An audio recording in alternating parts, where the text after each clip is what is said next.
Hello again and welcome. About 2 years ago I did an overview of Easywood's Easy Wood Chuck. An excellent chuck with some cool features, but unfortunately due to shipping costs and import taxes here in the UK and indeed in Europe, it is not such an attractive viable option. When I started turning back in 2011, my first chuck was the Axminster Clubman and Clubman 100. It's still going today with the addition of an adapter because my spindle on this lathe is bigger than my initial lathe. Still going strong. The big daddy of chucks available from Axminster is the SK114, and that is the chuck I'm going to overview today. A great chuck to consider if it's your first chuck, or indeed if you're adding to your chucks that you already have.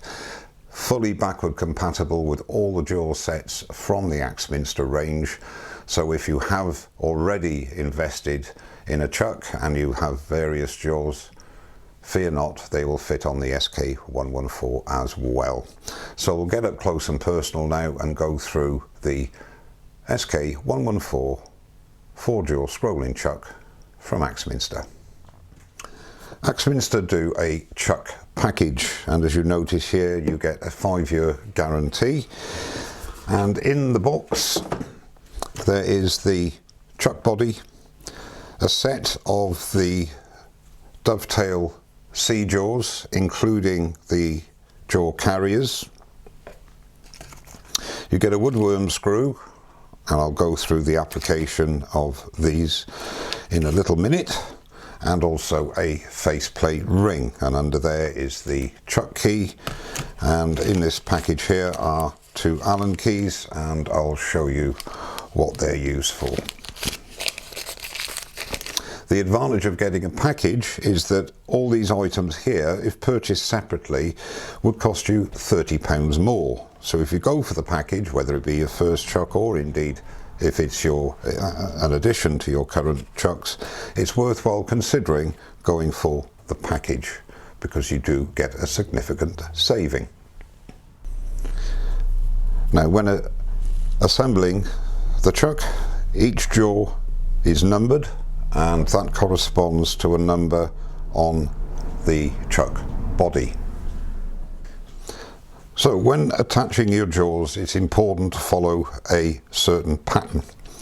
Now, if you look here, you can see the top of the scroll, and as I turn it clockwise, you can see that the scroll starts just here. So you want to back off till that disappears, slot in the number 1 jaw, apply a little bit of pressure, not too much, and turn clockwise until it bites. And there is the jaw number 1 on. Now, in the same format, continue to turn clockwise until the scroll appears there, back off a bit, jaw number 2, place it in, little bit of pressure, continue clockwise till it bites, and then work your way around the 4 jaws.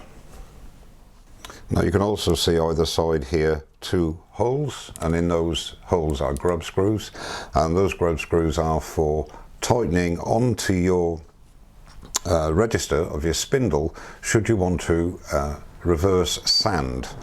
If you want to do reverse turning, then in the instructions it will tell you what you would need to do to make it secure for turning in reverse, but that's what those 2 holes are there. A nice little safety feature, especially for the newer turner, is this grub screw, which you can see hopefully there, and that is screwed into the back of number 4 jaw carrier once you've got your jaws on, and what that stops you doing is being able to open the jaws too far, and then 2 things could happen there. Number 1, you're not getting the optimum grip that you want, and number 2, you might actually go past the scroll and jaw number 4 might in actual fact not be secure at all. So that negates that, and obviously when you want to change your jaws for another jaw set, you do have to remove that grub screw to get the jaws out. A nice little safety feature. When designing this chuck, Axminster went for a low profile body, and the reason for this is it means that your work is as near to the headstock, increasing stability, than quite a lot of other chuck designs. It's made out of a solid stainless steel ingot, and they use CNC machinery to machine it accurately. So another good feature with regards to the SK114. Similarly, the jaws are cut from a solid piece of stainless steel, and as you see there, when they're tightly closed, they don't form a perfect circle. Now, if you're going to be forming a tenon or indeed a mortise, there are optimum sizes for both those fixing methods. Now, for a tenon, it's 56mm, and you will find that that there forms a perfect circle, which means then that you are getting maximum hold because the jaws are holding onto your tenon over the complete surface area. If you go too small, you'll be only having contact with about a fifth of the jaw, and if you go too big and you clamp down, you could literally be having 8 points. 1, 2, 3, 4, 5, 6, 7, 8 points of contact digging into your tenon, which won't make for a very safe holding situation. And going back to the safety angle about that grub screw, if you remember, which goes onto the back of number 4 jaw carrier, I can't actually open the jaws any further than that. So there's no possibility of the jaws coming out without me wanting them to.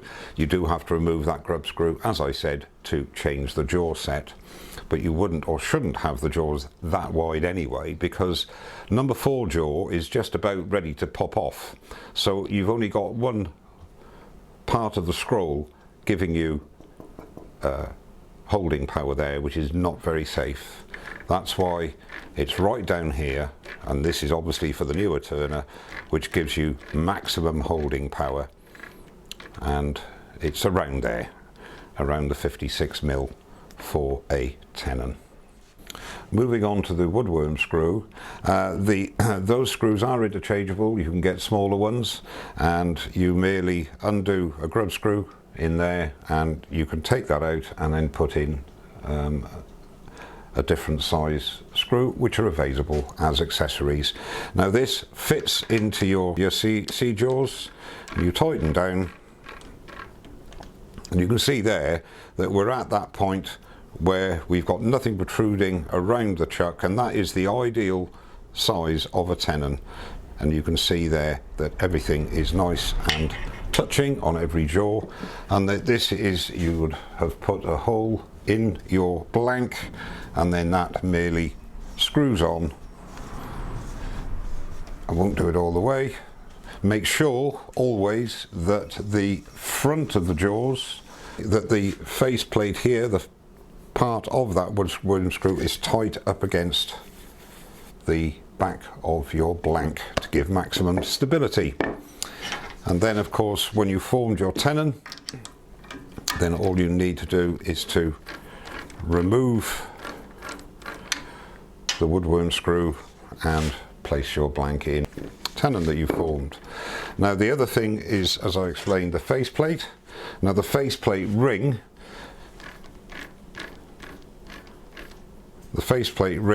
fits over the dovetail, and you expand the jaws into the dovetail, and again that gives you a secure fitting for your faceplate. Now the advantage of that is you don't have to change out chucks or anything. You merely, once you attach that to your, you've turned the back of your bowl, let's say, then all you do is take the faceplate off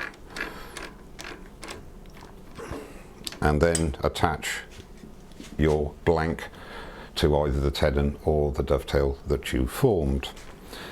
Another important thing to notice with the C jaws is that it has a dovetail on the outside of profile of the jaws for mortises, but when you're clamping down on a tenon, it is a straight profile with a lip here, and that digs into your tenon and ensures a very secure hold. And something I've done, when you found the centre of your blank, you want to place your faceplate on there, you have to eyeball the centre. Well, what I've done, I've just turned a plate which fits snugly into the faceplate ring there. I've got a rod here which I put a point on, and I use this for my glue chucks, etc., to centre those. And all you do is put that over there, locate the centre point and press down, and there you have the centre, and you can put your screws in and then merely take out the centre disc. Just a little additive you might find of interest. Well, that concludes my overview of the Axminster SK114 4-jaw scrolling chuck. I hope you found it of some interest. If you have any further questions, I will put a link in the description below to the Axminster website and indeed to the page where this chuck appears. Well, thank you very much indeed for watching. Don't forget to subscribe, and I'll see you very soon. Cheers now.